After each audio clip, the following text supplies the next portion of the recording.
Son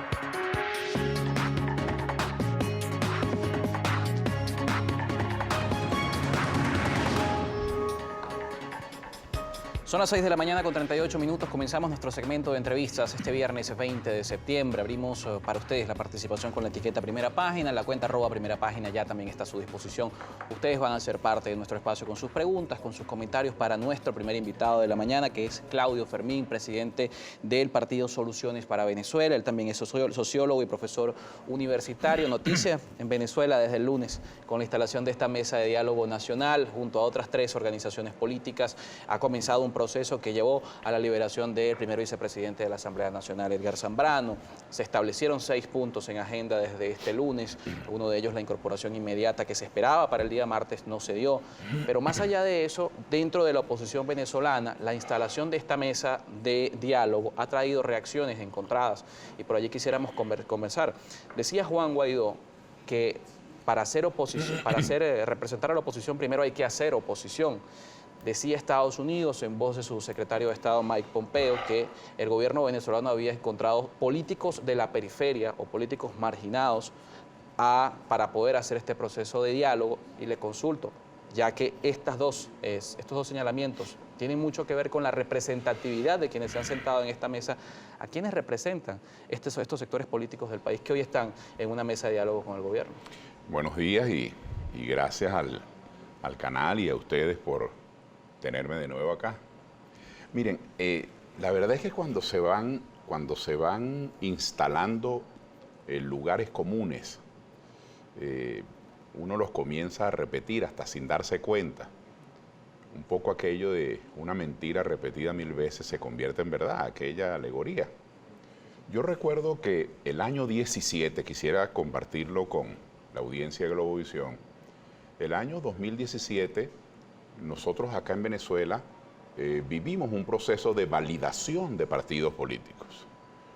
Y recuerdo, yo mismo fui a validar por Acción Democrática, no siendo yo militante de Acción Democrática, mi familia fue a validar por Acción Democrática. Un proceso, por cierto, cuestionado. No, la validación porque nos parecía, y así lo sigo creyendo, que los partidos políticos son fundamentales y en un momento cuando privó una campaña tan hostil contra los partidos políticos, estoy hablando de hace tan solo 2 años, nosotros fuimos a validar porque nos parecía que, bueno, yo fui a validar con el partido con el que tenía más vínculos afectivos, con el que tenía más identidad, más cercanía, y bueno, porque lo correcto era darle una mano a los partidos políticos que estaban siendo arrinconados, hostigados, y la antipolítica seguía su curso.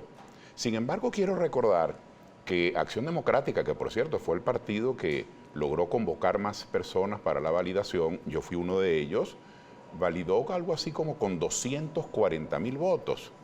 Y después el que quedó de segundo, digamos, en la lista fue Primero Justicia con 200.000. Esta es la última unidad de medida que yo recuerdo de estos partidos importantes, porque después fuimos a las elecciones o antes habíamos ido a las elecciones del 2015, y en las elecciones de 2015 yo, por ejemplo, voté por la tarjeta de la manito y mi familia votó por la tarjeta de la manito. Recuerdo que en casa todos fuimos a votar por esa tarjeta. ¿Cuál no sería nuestra sorpresa que a los 10, 15 días ya se estaban instalando fracciones parlamentarias de Un Nuevo Tiempo, de Voluntad Popular, de Acción Democrática, de Primero Justicia? Y yo me preguntaba en mi casa, bueno, ¿y los votos nuestros en cuál de estas fracciones están? Porque nosotros no fuimos a votar por ninguna de esas tarjetas. De tal manera que ahí sí podría hablarse de un proceso de usurpación, ¿no? Porque tomaron los votos de centenares de miles de independientes que fuimos a votar y los colocaron en fracciones como si hubiésemos votado por esos partidos. Y me parece muy bien para que los partidos existan, pero fue una travesura. Entonces yo me pregunto, ¿cuál es la unidad de medida para hablar de partidos minoritarios o de partidos mayoritarios? ¿O es que hay organizaciones políticas que viven de las rentas, de lo que lograron en sus últimas elecciones hace muchísimos años? Esta es una categoría que me parece un uso travieso, pues, de parte interesada. Por cierto, Soluciones para Venezuela, un partido que apenas acaba de cumplir 1 año de existencia, en diciembre del año pasado, para unas elecciones de concejales, ni siquiera de alcalde, que son más atractivas, sino de concejales en un momento cuando la abstención había hecho de las suyas en las elecciones de Maduro, Bertucci y Falcón, meses atrás. Nadie sabía dónde quedaba la tarjeta del partido, sino nuestros activistas nada más, y obtuvimos 97.000 votos. Entonces yo quiero llamar la atención para el análisis, ¿no? Para que usted no se deje manipular. Yo quiero llamar la atención sobre el hecho de estos cambios que ha habido en el mapa político partidista. Aquí hay un barajo. Ahora, en las próximas elecciones parlamentarias será la unidad de medida más cercana para ver entonces quiénes son mayoritarios y quiénes son minoritarios. Pero lo cierto es que en la práctica estos partidos representan el 90% en la Asamblea Nacional. Eso es verdad. Se lo atribuyen de esta manera a ellos.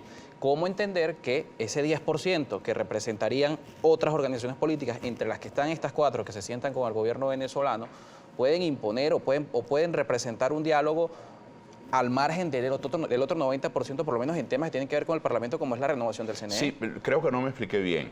Es decir, esa Asamblea Nacional, esos 112 diputados que están allí, los elegimos nosotros. Yo soy uno de los electores. Y centenares de miles de venezolanos que no somos militantes de esas organizaciones porque fuimos a votar por el voto de la manito. Entonces, aquí existe un juego aritmético que no se corresponde con la realidad política. Ahora, vamos al otro tema, la representación parlamentaria. La pregunta es, cuando nosotros los mandantes, quienes fuimos a elegir a esos diputados, entonces no tenemos derecho a opinar en la vida política nacional. Entonces, el mandatario, más bien el que recibe de nosotros el encargo, es el que tiene el privilegio de decidir la vida política nacional. Entonces, los ciudadanos, ¿qué hacemos? Los ciudadanos tenemos que cruzarnos de brazos y esperar que los diputados electos, que fuimos nosotros quienes los elegimos, hablen solo por nosotros. El Parlamento tiene una realidad valiosa que hoy está trastocada y que hay que superar eso del desacato y hay que superar unas fracciones que no están allí cumpliendo la responsabilidad que sus electores le dieron. Está en una situación irregular, contraria a la Constitución, pero el futuro político del país demanda y exige que todos nosotros nos incorporemos, y en el caso nuestro, de Soluciones para Venezuela, que ni siquiera éramos partido político cuando se celebraron las elecciones del 2015, y en el caso de Cambiemos, y en el caso que tampoco lo era, y en el caso del Movimiento al Socialismo, que por cierto no participó en esas elecciones parlamentarias, y en el caso de Avanzada Progresista, pues nosotros como venezolanos queremos opinar, estamos absolutamente convencidos que en Venezuela es necesaria una distensión política, que estos niveles de confrontación a muerte no han llevado a ninguna solución. Pero ustedes han confirmado que esa es la mayoría del país y lo vamos a conversar en la Sí, siguiente parte del espacio. Yo estoy convencido que es la mayoría del país. Porque nosotros hemos hecho algunas encuestas acá que no son una medición del país realmente, pero varias de las opiniones de los usuarios están en contra de este diálogo y están en contra de negociar con un Estado que no genera confianza ni respeta acuerdos. Vamos a conversar en la siguiente parte porque estamos ya cortos de tiempo. 6:46 minutos, estamos con Claudio Fermín, presidente del partido Soluciones para Venezuela. Recuerden, la etiqueta Primera Página está a su disposición para sus preguntas y sus comentarios.